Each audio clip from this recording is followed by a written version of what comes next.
Part 2. So, I'm devastated. I'm in America. I can't reach him. I'm not doing well at all emotionally and just not doing well. So I take time after I figure out, like this is no good. This just happened. Just let it go.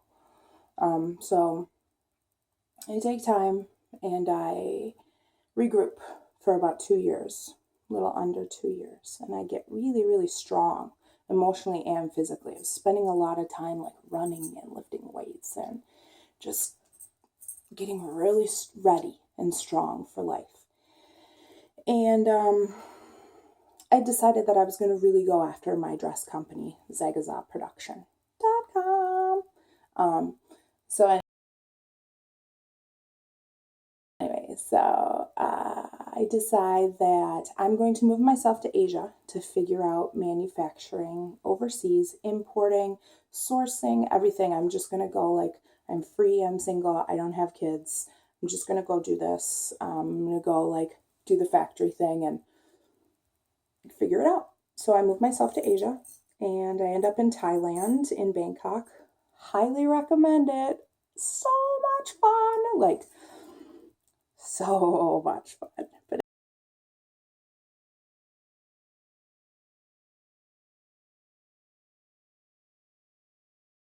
anyway, so while I'm there, a friend of mine that I know from the past in Australia says, my wife and children and myself, we're going to come to Thailand. We're going to have a family vacation. Let's all hang out.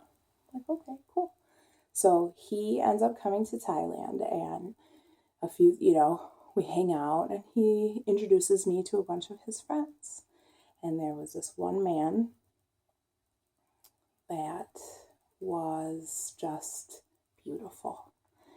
Like you could see his spirit sparkle from across the field, and he physically was stunning to me. Just like unbelievable, like made me nervous, and I don't really get nervous. So anyway, we end up hitting it off like instantly and immediately, and it's at a strange level that actually terrifies me. And I'm only there for a month or 6 weeks or whatever at this point, and things are kind of rapid, and I'm feeling all kinds of feelings, and he is too, and I'm just like, get away from me. Unfortunately, he was paying the bill that was left over from my past, my emotional bill. And so it was really, took a long time for me to really accept that, like, maybe this person is real. Because the piece that I'm leaving out of the story right now is that he's from the same country that my ex-husband is from. So I instantly am like, no way. Number one, I can't do it 2 times. Number 2, my family is going to have my head. They're just going to be like, are you dumb? Like 2 times? You're going to do this to yourself 2 times? Like, oh boy. And you can't really be like, you don't know, he's amazing, la la la, because I already said all that one time. I already did all that one time. I already convinced one time that everything's going to be okay and I'm a big girl and let me do my thing. So there was a couple factors playing into it, so I kept everything just not talking about it. So I find this great factory, and all my sourcing and all my work paid off, and so I decided to move to Bangkok. And the man I had met, his name is Michael, he was living in Indonesia coaching. He was a professional soccer player from Sierra Leone, West Africa. He had lived in Europe and played in Denmark and was very successful. So I liked that. I liked that he had his life together and that he was emotionally stable and didn't have any kids, which is like the rarest thing in the world to find these days. And so there was a lot of things that were like pulling for him. So anyway, I moved to Asia. We, it's like instant for the most part, but I'm still a little like, ooh, I freak out every once in a while, and I would say horrible things like, well, I hope you're not looking to move to America because I'm never taking you there. And I technically wasn't divorced yet. And I was like, even if I wanted to, I couldn't. I can't, the government won't let me. So if that's what you're looking for, you got the wrong one. And he would always laugh and say, oh, Zega, I'm going to be patient. I'm going to wait for you. And as long as the time takes, as much time as you need, I'm waiting for you because I already know about you. I already know that you're the one. And I was like, that's awesome / creepy. But so he did. He was patient, and he let me rant, and he let me rave, and he let me be kind of mean sometimes and then come back and apologize for it and try and fix up my ways of being damaged from my last situation. And he waited for me. And so a year into it, we discussed some things, and I still said, I'm not going to marry you. And he had asked me when I'm ready that he would love to have a child with me. And so I thought, I want a baby too. I'm getting older, and I think he'd be a fantastic father. And he doesn't care that I don't want to marry him. He's prepared to build our life in Asia together. His whole family already lived in America. Everybody's successful. Everybody's doing fine. He had his chance to come to America already, and he chose to go to Europe instead to play ball. So it's not like he's scratching to get out. The last one wasn't either.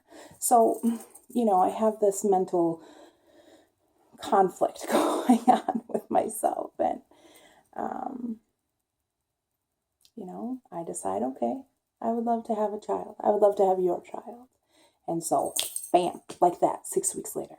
6 weeks later, I take a test. I'm pregnant. And we're going to have the baby in Bangkok. And I get all my prenatal care in Bangkok.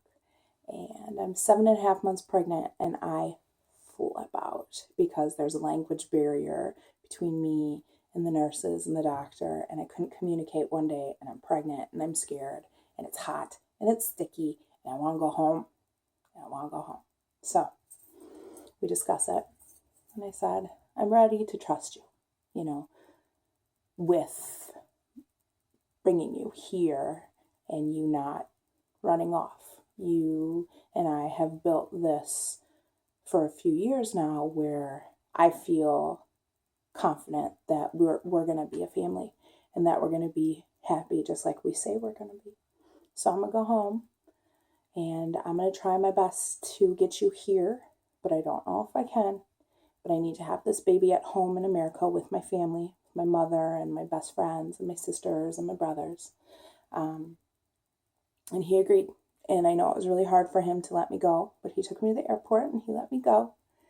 And we talked every day. And unfortunately, I couldn't get him to come to America. And I had the baby with the support of all the women in my life around me, cheering me on, making sure everything was okay, taking incredible care of me. And at the same time, he's the first voice that I hear when I wake up because he's calling. He's the last voice I hear when I go to bed because he's calling, and everything in between. And we're Skyping and all these things. And he's living with one of his his soccer player friends, and everything's okay. And our daughter arrives on June 22nd, 2015, and she is perfection incarnate.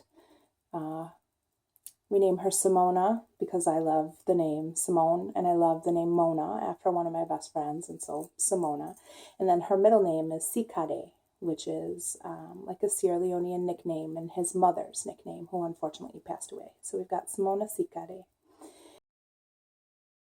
And finally we're able to get him here, and he arrived in America, and I introduced his daughter to him. And I was sad that he missed the birth, but presenting his daughter, was like she was born 2 times.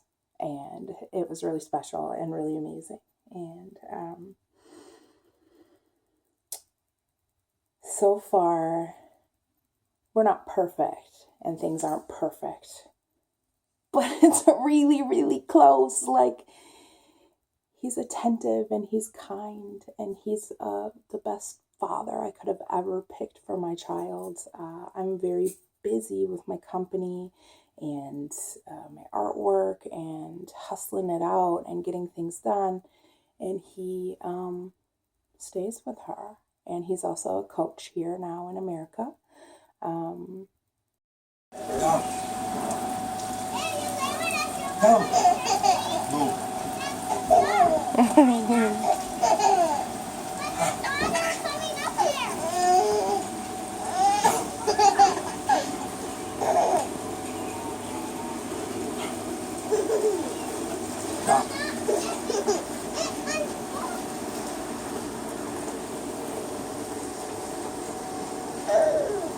Go. Down.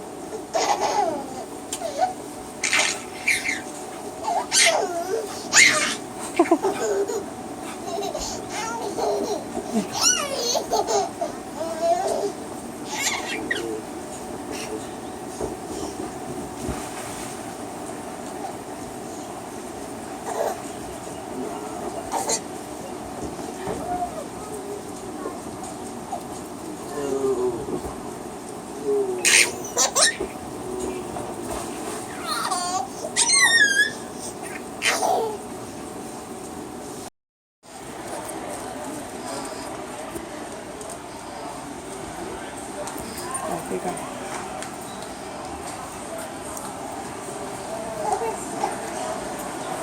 Baby nomad.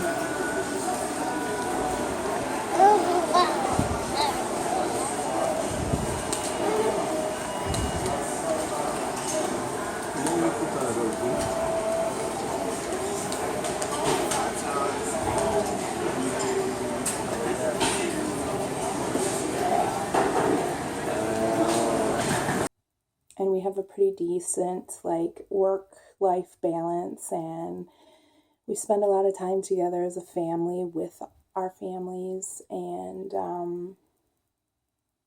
I've never been more happy. So, really long story short is, it's often darkest before the light breaks. If you can build yourself to be confident and strong, you will attract confident and strong. If you don't allow yourself to be plowed over, you can't be plowed over. If you know your worth and know your value, truly, I'm not talking about memes on Facebook. I'm talking about the truth. If you are one with the rest of it, and you know how to roll with the punches, and you know how to take a couple punches, but still get back up and fight even harder, you will be fine. Horrible things can happen. There are horrible people out there that will eat your money and eat your face and eat your life, if you let them. Even when you try not to let them, it happens. The key is to dust it off and get back up again. Keep fighting. You only have this one life. And if you shine so bright that all the darkness is blinded, you can be happy. So that's my story. I'm sticking to it. And I hope to give you updates and let you know in 50 years how our marriage is still wonderful and great. It's been about, I don't know, we're going on 3 years now. So more love, more babies, more time.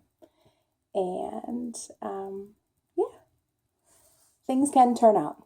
Okay, thank you. Bye. Oh.